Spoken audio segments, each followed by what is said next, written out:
Hello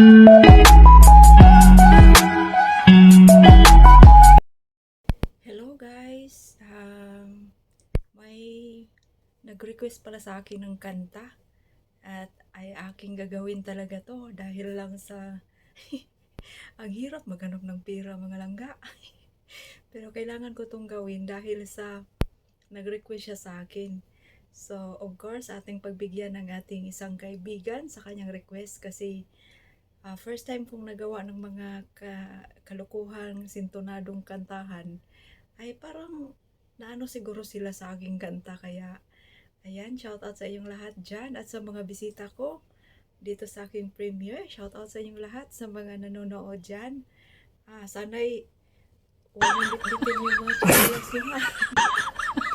Ito maganatan niya kayo sinalisan sa kakantahin ko. Nako, pastilan. Wag naman, huwag niyo akong iiwan na magkanta dito. Kawawa naman ako pag mag-isa akong kumanta dito tapos umalis kayo. Ayan, shoutout sa iyo lahat dyan at sa mga kaibigan natin dito. Shoutout din sa iyong lahat.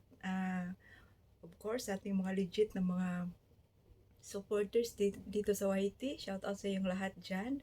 At sa mga taong nandyan palagi sa aking channel. Maraming salamat sa inyong lahat mga langga sa mga pagsubaybay nyo sa aking mga show na minsan ay minsan ay may mga may maraming mga kalukuhan. Ayan. At sanay sa show ko ngayon at sanay uh, maano yun din magustuhan nyo at uh, sanay nandyan kayo at ayun nga, yung sinabi ko na bit-bitin ng chinilas. Ayan, maraming salamat guys sa inyong lahat sa always here to our channel, DJ Love 42. Ayan, at may challenge na naman ako dito. Ay, hindi pala ito challenge. Talagang magsolo talaga akong gawin ito kasi gusto niya na ako lang talaga ang magawa. So, itry natin kung kaya ba natin tong gawin na mag-isa. Kung hindi ba ako tatawa dito or sabi kasi niya, bawal tumawa. So, iano ko talaga sa akin sarili na kakayanin ko dahil nga sa pira. dahil nga sa pira. Hirap kaya kunin ng pira ngayon. Hindi tayo basta-basta magkuha ng pera na hindi natin pinaghirapan. So, ayan na guys. At sana'y nandyan lang kayo. Dyan lang talaga kayo, no? At dito lang din ako. Pakinggan nyo ang aking isang awitin na walang S daw, walang S. So, ayan, shout out sa nag-request, Dungval TV. Ayan, thank you so much Dungval TV sa parang nagustuhan yata tong mga sintonadong kanta ko. Siya yung unang tapos may isa pa tayong request na kailangan din nating kantahin. So, ayan is gagawin natin dito ay ito muna. Mamaya na naman to yung isa. Ayan, shoutout sa inyong lahat dyan at sa mga sanay na sa mabuting kalagayan kayo at humawak na kayo sa malindol tayo dito pagkanta ko. Ayan, maraming salamat guys at ayan, abangan. Ito na po ang ating sintonadong kanta na walang S talaga to, walang S. Ayan, abangan guys.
Val TV, nagawa ko na ang dapat kong gawin. Maraming salamat sa inyong pagpanood dyan. Shout out sa inyong lahat at sa mga ating mga legit na mga kaibigan um, at sana'y nasa mabuting kalagayan kayo at enjoy lang tayo dito sa ating pinapasukan. Shout out nga pala sa aking mga members dyan. Shout out sa aking mga supportive na mga members. Don Jigo, Marian Official, Dongval TV, Miss Angela, Rod Collado TV, Yet Life in Canada, Lon Sandoval, Dancing Pelomama, and ETH Mix Vlog. Ayan, shout out sa inyong lahat dyan. Sa aking mga legit na mga kaibigan dito sa YT, shout out din sa inyong lahat na mga nakikinig dyan at nanonood sa ating kalukuhang kantahan. At DigiLove is here, DigiLove 42 is here. Kung sino pa yung may mga gustong mag-request ay ating kakantahin. At shout out nga pala kung sino yung mga mangbabash natin, okay lang din. Kasi pang-good vibes lang to ang ating ginagawa. Ayan, maraming salamat guys sa inyong mga pagkikinig dyan. Ay, wala talaga akong nagawa, no? Talagang i-accept ko talaga yung mga sinong nagre-request sa akin nang dahil lang sa alam nyo na. Ayan, maraming salamat guys. At sana'y nasa mabuting kalagayan kayo. At bakit ba ito hawak ko pa ng hawak itong ayan, maraming salamat guys. At sa mga sa nag-request pala, Dongval TV, ayan na. At sana'y sana'y nagustuhan mo ang aking palabas na show. Sana all. Ayan, maraming salamat. At sa iba pang mag-request, okay lang din ako. Handa kong kantahin ang mga request nyo kung kaya ko lang. Basta kaya ko lang, kayanin ko guys para sa inyo. At pang-good vibes lang din. Para tayong makapasaya sa ating mga kaibigan na nasa malungkot na kalagayan. Ayan, maraming salamat guys. It's me again, DigiLove42. Huwag niyong kalimutan guys. Iboto nyo na. Bye! I love you all.